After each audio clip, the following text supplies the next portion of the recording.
Saludos. Estamos con una personalidad enorme en el mundo de la neurociencia. Creo que es la palabra de moda y tenemos oportunidad de estar con uno de los grandes investigadores a nivel mundial.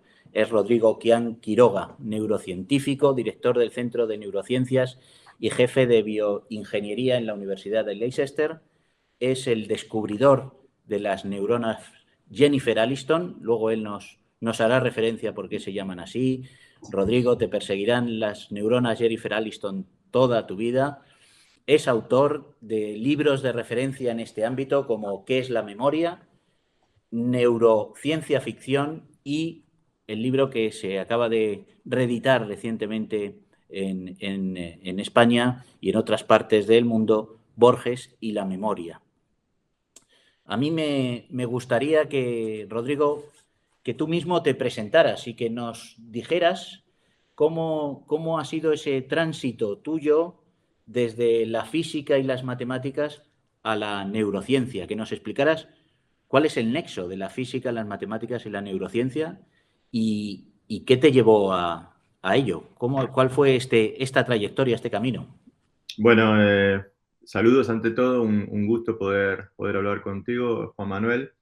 Eh, ¿Qué es lo que me llevó de la física y la matemática a la neurociencia? Yo creo que, bueno, son muchas cosas. Creo que desde siempre es una fascinación por tratar de entender cómo funciona el cerebro. Y eso desde siempre, desde antes de ir a la universidad. Lo que pasa es que, bueno, me gusta mucho la física, me gustaba muchísimo, me sigue gustando, muchas cosas me gustan mucho.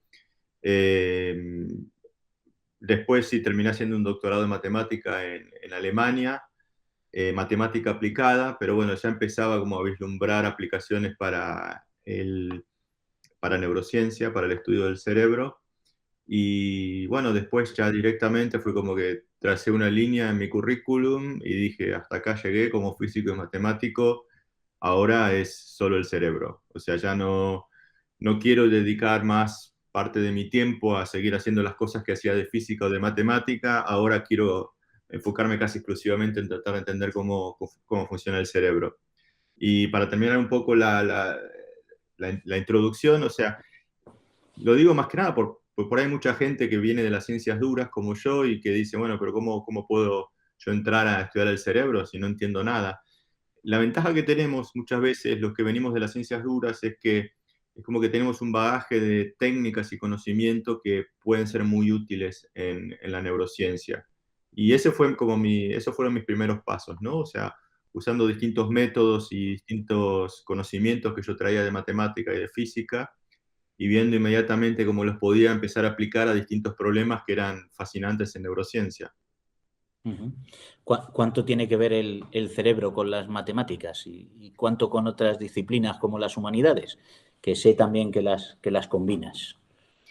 Eh, o sea, la matemática tiene que ver con el cerebro en el sentido de que los datos que vos sacás del cerebro son extremadamente complejos. O sea, y es algo, o sea, te voy a hablar de algo que es de ahora, de hoy, no de hace 10 años. O sea, hoy día estamos registrando a veces 10.000 neuronas o más al mismo tiempo. Uh-huh. Entonces vos decís, bueno, pero ya si registro 10.000 neuronas y no una neurona a la vez como hace 15 años, 20 años, o sea, registramos de a una.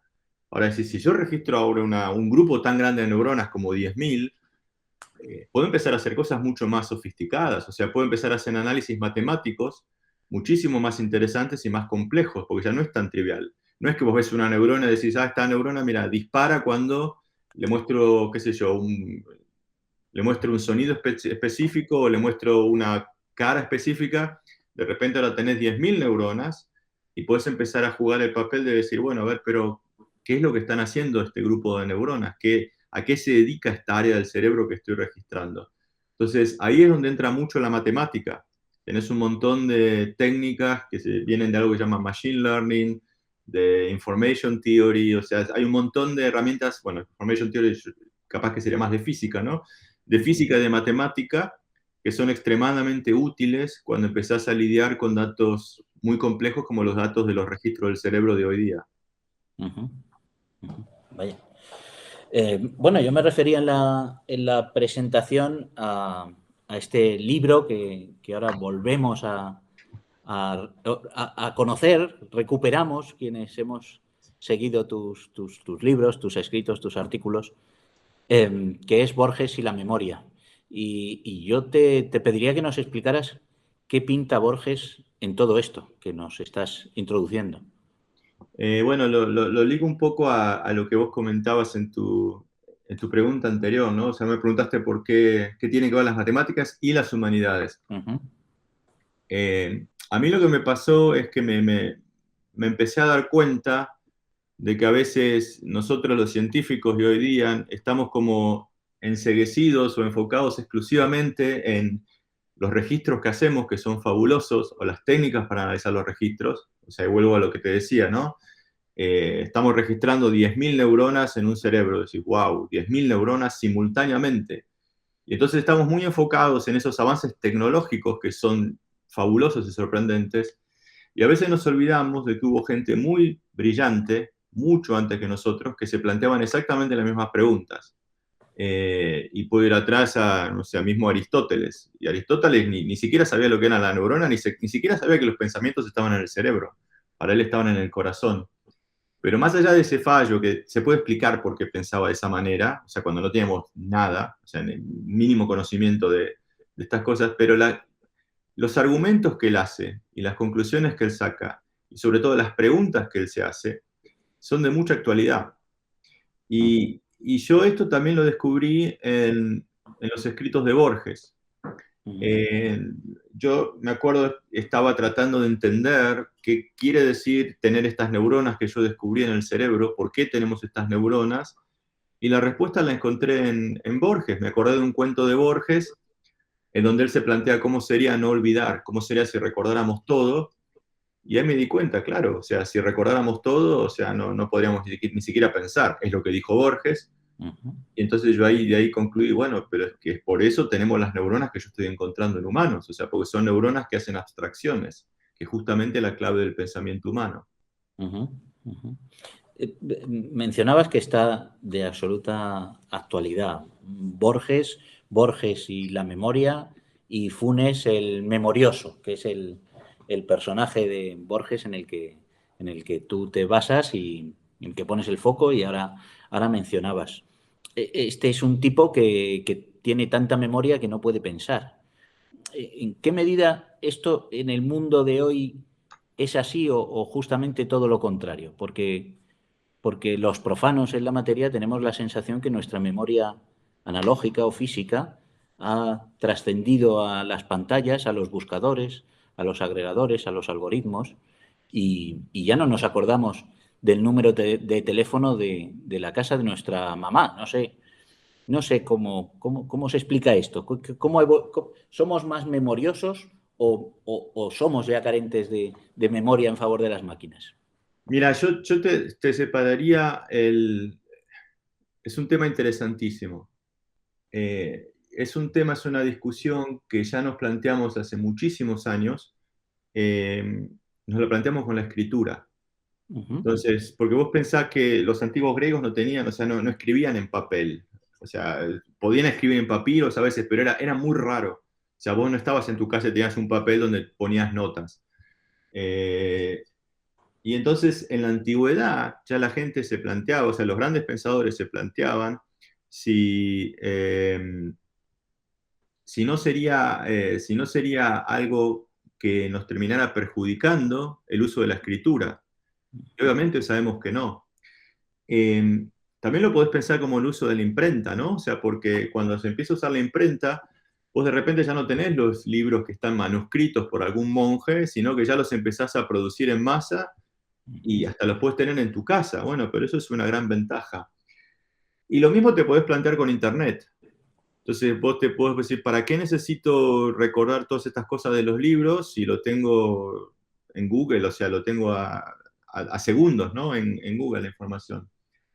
Eh, yo creo que las tecnologías nos ayudan y nos ayudan a delegar cosas. Entonces es como que vos liberás capacidad de procesamiento para hacer lo que es más esencial.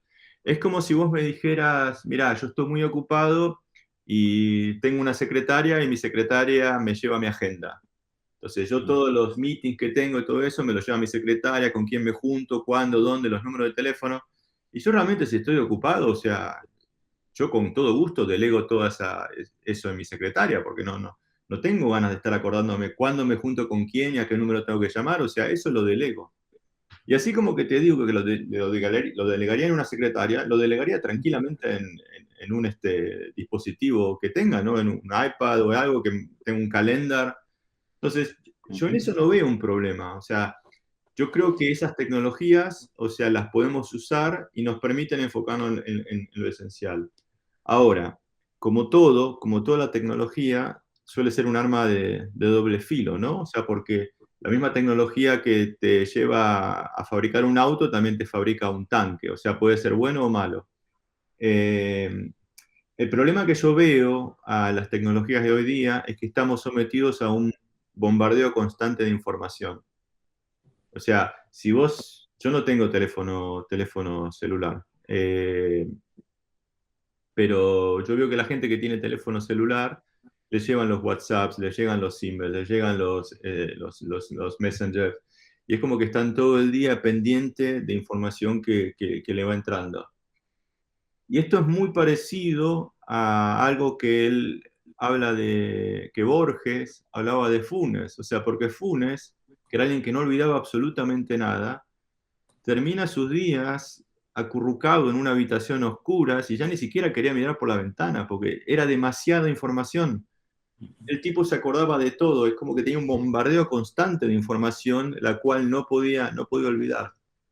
Y a mí a veces me pasa que si yo, por ejemplo, estoy escribiendo mi nuevo libro, o sea, yo no quiero que me estén llegando cosas de acá, de allá, y que tengo que contestar el teléfono, que tengo un WhatsApp, que tengo el Messenger. Y vos podés decir, bueno, pero lo puedes apagar, pero en general no lo apagamos. O sea, en general es como que estamos pendientes de eso y no podemos hacer multitasking. Por más que nos parezca que hacemos multitasking, o sea, si yo estoy pensando en el argumento de mi nuevo libro y de repente me llegan 10 WhatsApps, digo, bueno, capaz que leo el WhatsApp y me concentro de nuevo en el libro, pero ya no me estoy concentrando, porque tengo en parte el procesamiento del WhatsApp en la cabeza y eso es como que me distrae. Entonces, te hice una gran perorata, pero un poco la respuesta es, todas estas nuevas tecnologías son muy útiles, es muy bueno delegar cosas en ellas porque nos permiten tener más tiempo para otras cosas, pero hay que tener cuidado que también no nos volvamos esclavos de ellas, ¿no? Sí.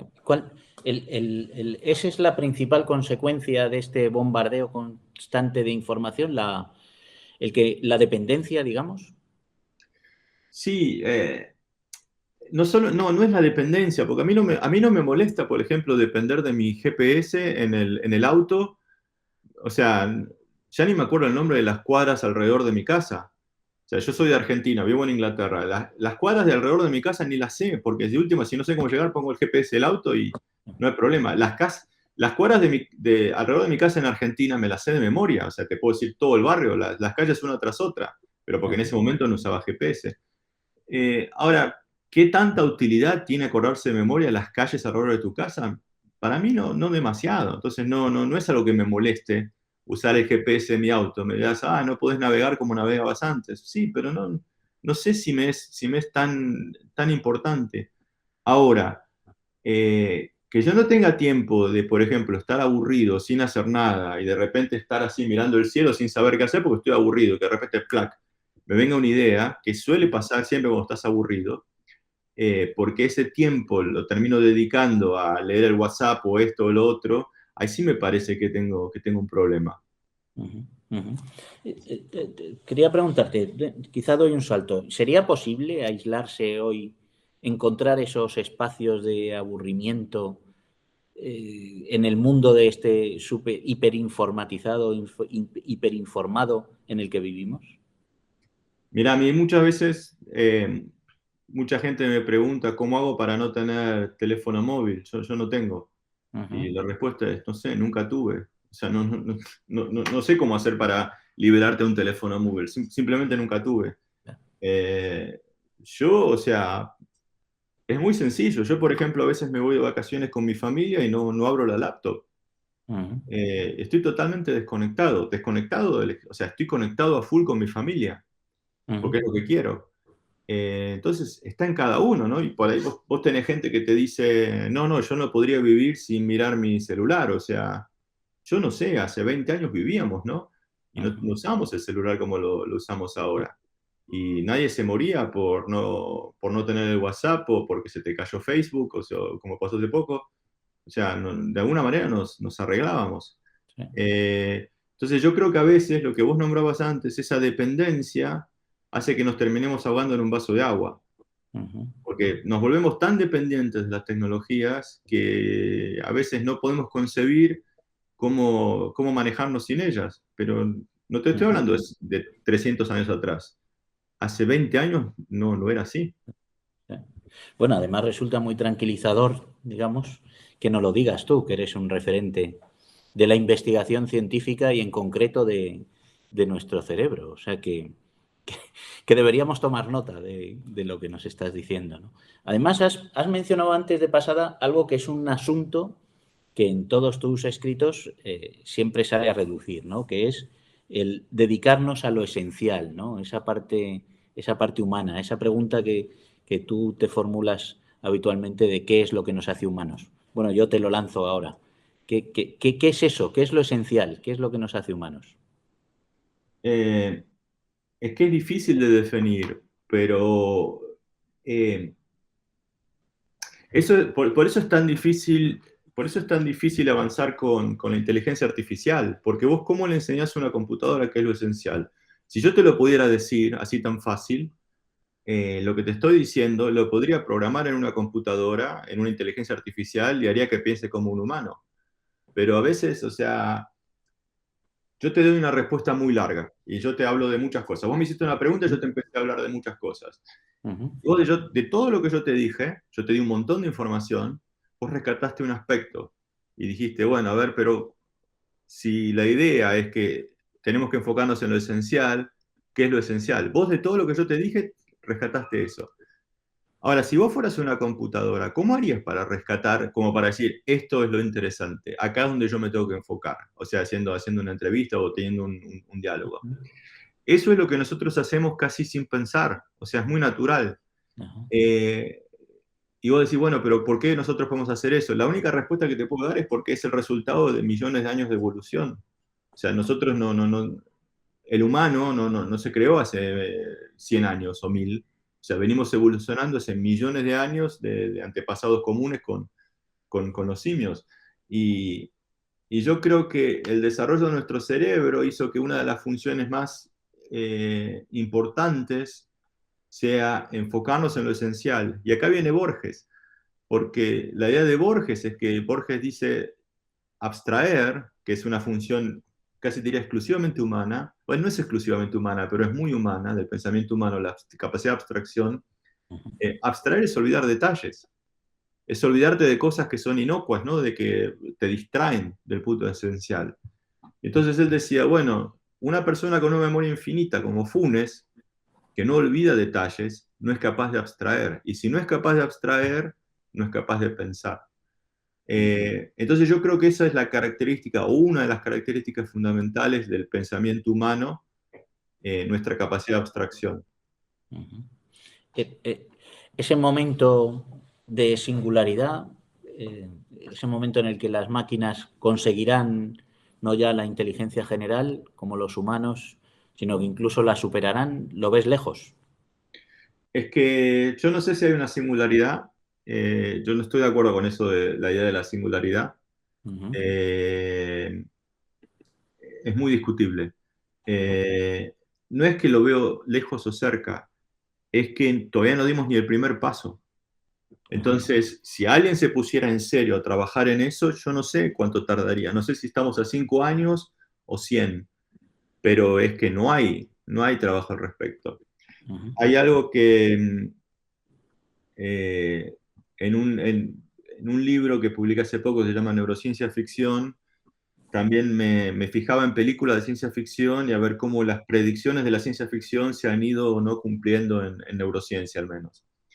Y hay una película que es probablemente la mejor película de ciencia ficción de la historia, que es 2001, Odisea del Espacio, Y un dato muy interesante que yo encontré buscando información sobre la película, porque a mí me sorprendió mucho cómo Kubrick tuvo una visión tan genial sobre el pensamiento, el posible pensamiento de una supercomputadora como HAL 9000.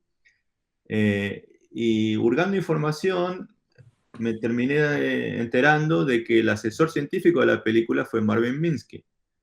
Y Marvin Minsky fue el padre de la inteligencia artificial. Se arrancó ya en los 60.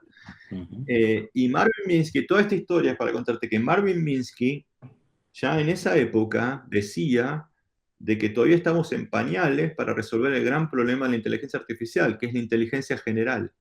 Y la inteligencia general es básicamente decir, está bien, podemos enseñarle a una máquina cómo reconocer el habla, o cómo reconocer fotos, o cómo ganarnos al ajedrez, o cómo ganarnos el Go, al Go, que es un juego, el juego chino. Pero lo que todavía no tenemos ni idea de cómo hacer es que le enseñamos algo a una máquina y que la máquina pueda usar ese conocimiento y transferirlo a una situación totalmente distinta. Eso es inteligencia general. Es decir, bueno, yo te enseño a reconocer caras, pero a partir de ahí, no sé, quiero que reconozcas lenguaje, no sé, lo que sea. O sea, de que puedas extraer conocimiento de un área y aplicarla inmediatamente en un área completamente distinta. Eso nosotros los humanos lo hacemos todo el tiempo, sin pensarlo. Es algo muy natural para nosotros. Una computadora, todavía no tenemos ni idea de cómo hacer que haga eso. Estamos totalmente en pañales. Así como en la época de Minsky, seguimos igual. Sí, sí. Ahora volvemos, si me permites, a tu libro Neurociencia Ficción, un Sí. libro de referencia basado en lo que decían las películas y a dónde podremos llegar, ¿no? Pero hablabas de las máquinas, ¿no? Y esa relación con los humanos. Ahora ya se utilizan máquinas que nos ayudan a mejorar nuestra capacidad cerebral, nuestra capacidad de proceso. La pregunta sería, ¿llegaremos en algún momento a estar perfectamente integrados con esas máquinas? ¿Qué máquinas me decís, por ejemplo? Para entender un poco del tema. Bueno, aquellas que pueden ayudar a superar determinadas, en el estadio en el que podemos estar ahora, aquellas que pueden ayudar a superar determinadas barreras cerebrales para personas con discapacidad, pero leemos ya comerciales, anuncios comerciales en los que se aplica tecnología para incrementar la capacidad de sinapsis o la capacidad de proceso de las personas y que los ejecutivos trabajen más y mejor. ¿Es eso ciencia ficción o ya Es estamos que ahí? yo soy muy escéptico de todo eso. Uh-huh. Eh, Vos pensá, hay algo que se dice, hay algo que se habla mucho. Esto tiene que ver con, o sea, tiene que ver un poco con la idea de la singularidad y todas esas ideas de la singularidad, ¿no? O sea, llega un Uh-huh. momento que dice, bueno, podremos usar el principio de las máquinas dentro de nuestro cerebro o tener híbridos. Y una de las cosas que se menciona es que nuestro cerebro es relativamente lento, somos lentos. Eh, Vos pensás que para procesar, si yo ahora te aplaudo en la pantalla, vos para procesar el hecho de que yo aplaudí y ver cómo reaccionás, tardás 300 milisegundos, casi medio segundo en reaccionar. Uh-huh. Y vos decís, pero eso es lento. O sea, yo podría tener un algoritmo con una cámara y que reaccione enseguida, que reacciona en 10 veces, 100 veces más rápido. Uh-huh. Pero la pregunta que te haces entonces es, ¿pero queremos reaccionar más rápido? Porque justamente una de las cosas que yo postulo, no, de hecho no lo postulo, lo demostramos, o sea, lo probamos lo publicamos en artículos científicos. Los monos, el procesamiento de un estímulo como el de un aplauso, por ejemplo, ves una cara, te genera una respuesta en un área que se llama el hipocampo, que es muy avanzada, alrededor de 120 a 150 milisegundos. Uh-huh. Mientras que en humanos es más del doble, es a 300 milisegundos. Y yo argumento de que nosotros respondemos tan lento comparado con un mono, mira que no te hablo de una rata, te hablo de un mono que es lo más cercano a nosotros, ¿no? Evolutivamente. Justamente yo digo que nosotros respondemos tan lento es porque nosotros procesamos más la información. porque nosotros no reaccionamos al estímulo en sí, sino al significado del estímulo. Ajá. Eh, entonces, el hecho de extraer un significado te hace de que vos no estés en un mundo como literal, vos estás en un mundo que es una construcción tuya, o sea, vos no pensás, no recordás, no actuás en base a lo que pasa explícitamente, sino al significado que vos le atribuís a lo que pasa. Ujú. Y eso, para hacer eso necesitas más tiempo, necesitas ser más lento. Entonces yo te diría, sí, está bien. Vos Ujú. querés hacer algo que me puentee todo ese proceso en el cerebro y de que en vez de 300 milisegundos sean 100 milisegundos, bárbaro. Vas a responder mucho más rápido, pero vas a terminar pensando como un mono, no como un humano. Porque si Bueno, no te tomas el tiempo para entender, para abstraer, volvemos a la palabra abstracción, para entender el significado de algo, y bueno, no vas a tener un nivel de pensamiento elaborado como el que tiene un ser humano normal. ajá. Interesante. Entonces, cuando nos dejamos llevar por el algoritmo, por las redes sociales, por el que nos den aquello que esperamos y reaccionamos de manera automática, cuando se genera ese filtro burbuja en nuestro cerebro, ¿ocurre algo parecido? No, pero yo no critico reaccionar de manera automática, o sea, eso está perfecto. Yo, Ajá. yo lo que critico o sea, vamos a arrancar nuevo, te arranco de otro ángulo. Vos estás hablando de el organismo, estás hablando del sistema que es el más complejo y fascinante de todo lo que conocemos, que es el cerebro humano, y no lo fabricó alguien hace 10 años, es el resultado de millones de años de evolución. Entonces, si tras millones de años de evolución, no 100 años, millones de años de evolución, el Ujú. cerebro termina funcionando, el cerebro humano termina funcionando como funciona, y probablemente es por algo. O sea, ¿por qué si fuéramos más rápidos en reaccionar, o sea, si vos tenés la teoría de evolución y si hay humanos que tienen un cerebro que reacciona más rápido, ¿por qué no son ellos lo que están hoy día y somos nosotros que somos mucho más lentos? Y bueno, porque capaz que el hecho de procesar el significado termina dando muchas ventajas. Ujú. Ahora, yo lo que digo es que probablemente, o sea, yo tengo la impresión de que casi seguramente la manera en que funciona el cerebro es óptima y por algún motivo. Y por ahí logramos ese motivo y creemos que lo podemos mejorar, pero por ahí mejoramos una cosa, pero empeoramos otras 20.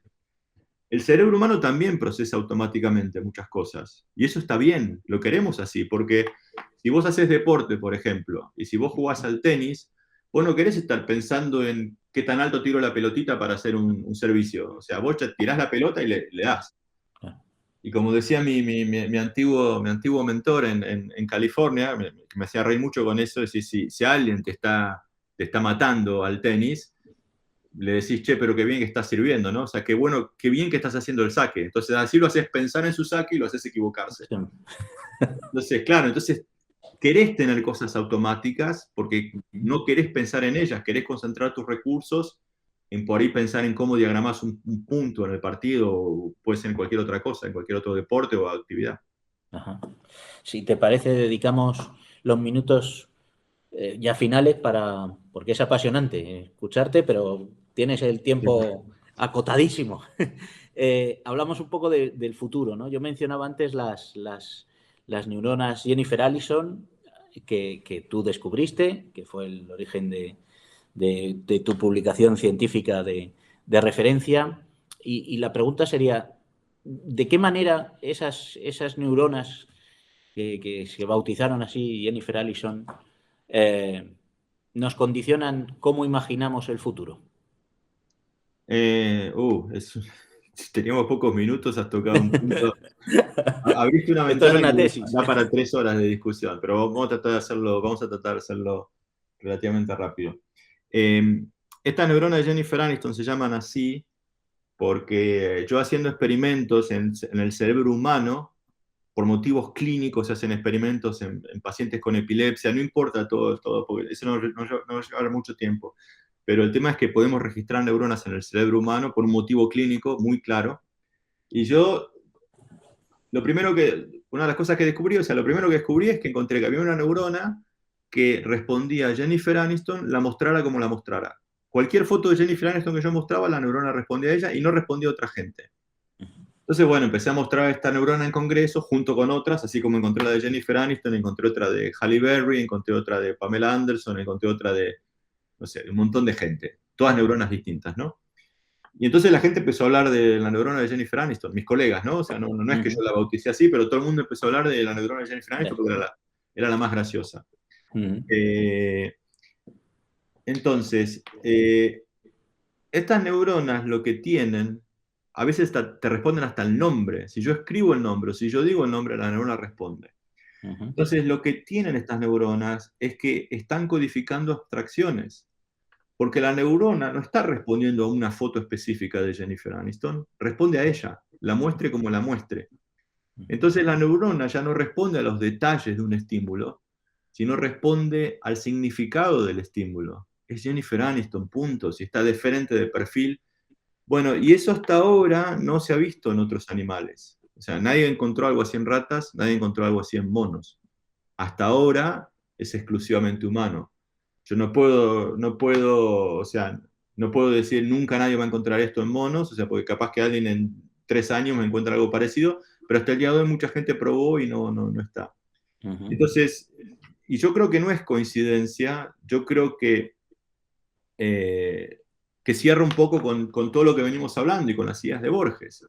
Y es que no es sorpresa de que en un área que es clave para la memoria, que eso lo sabemos muy fehacientemente hace ya 70 años, tengamos neuronas que responden a conceptos, abstracciones, porque nuestro pensamiento está basado en abstracciones.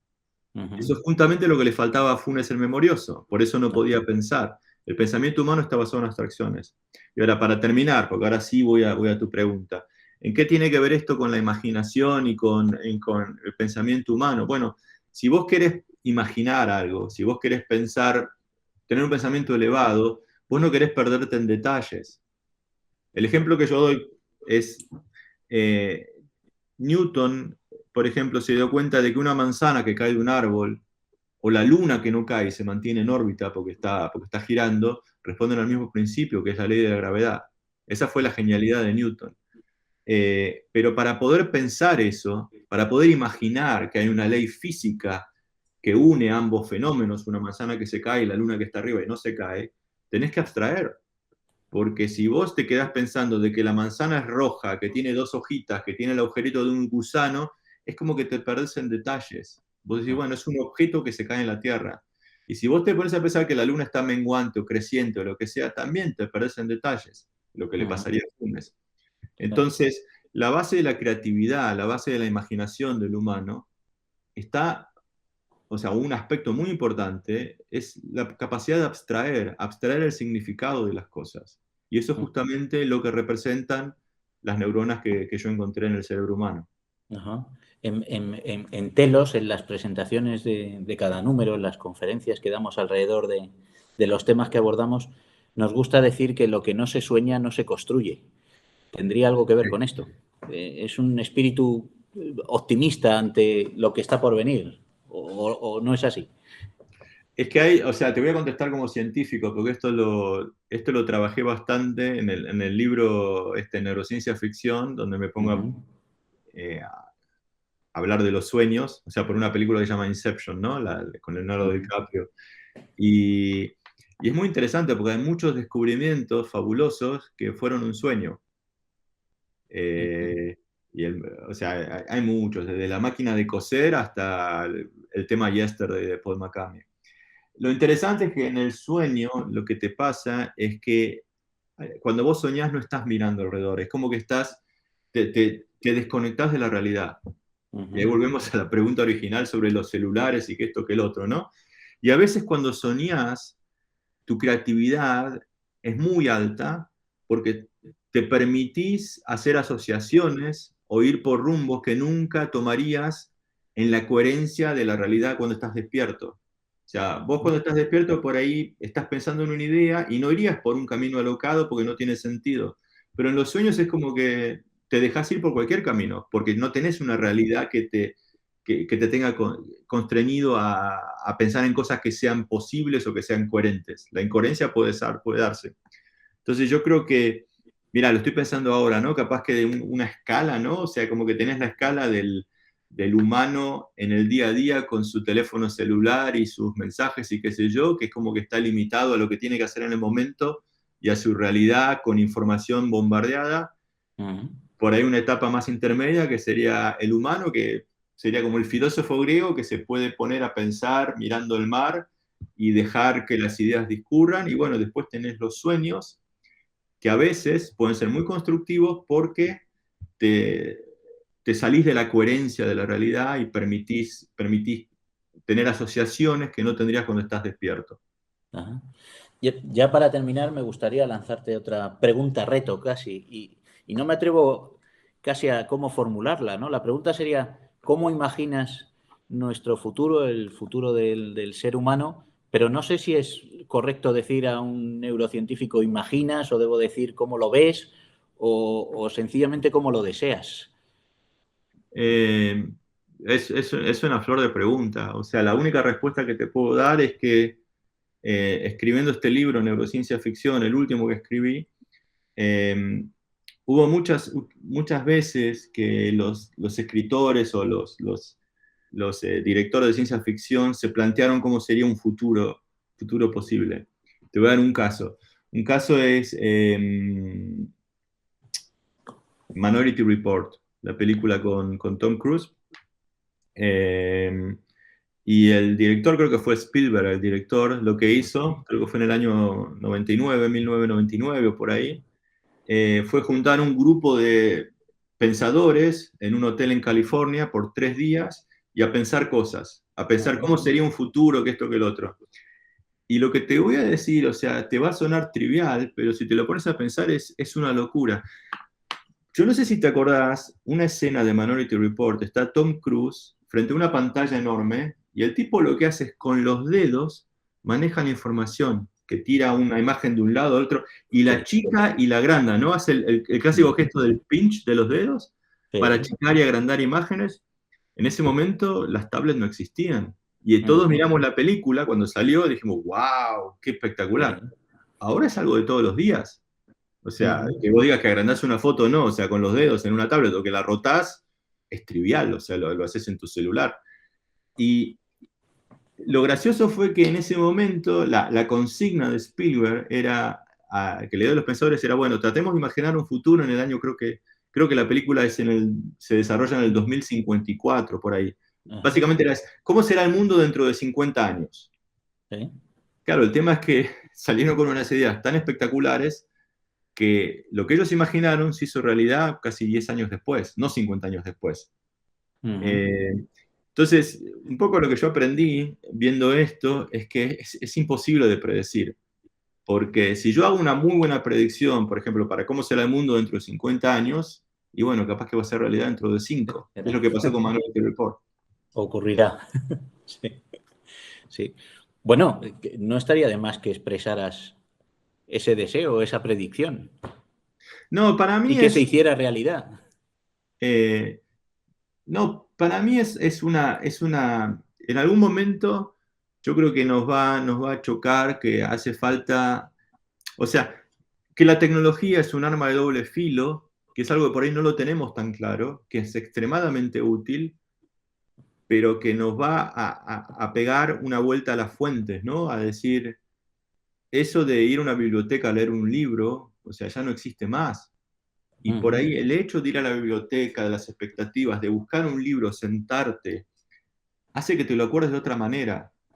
Eh, y, y yo creo que sin negar la tecnología, o sea, porque obviamente tener una tablet, tener un calendario, tener un GPS, tener un montón de cosas es extremadamente útil.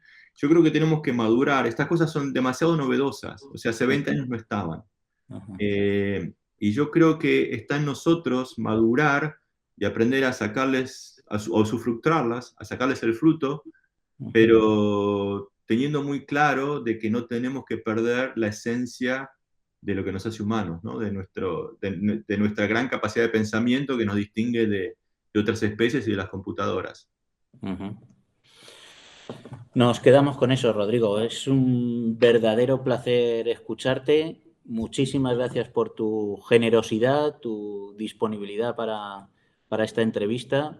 Es un placer cuando oigo Rodrigo Kian Quiroga y se me activan las neuronas pensando en qué es la memoria, Borges y la memoria y neurociencia ficción. Siento un placer que no sabría describir y siento la sinapsis cómo mi cerebro se pone a funcionar. De verdad que te lo agradezco enormemente. No sé si eso es un efecto que perseguías con tus libros, pero desde luego creo que lo consigues y lo sabes en muchos de los cerebros humanos que hay por el mundo. Bueno, muchísimas Muchas gracias. gracias. Me alegro mucho de escuchar eso. Muchas gracias. Gracias de verdad. Hasta muy pronto. Gracias.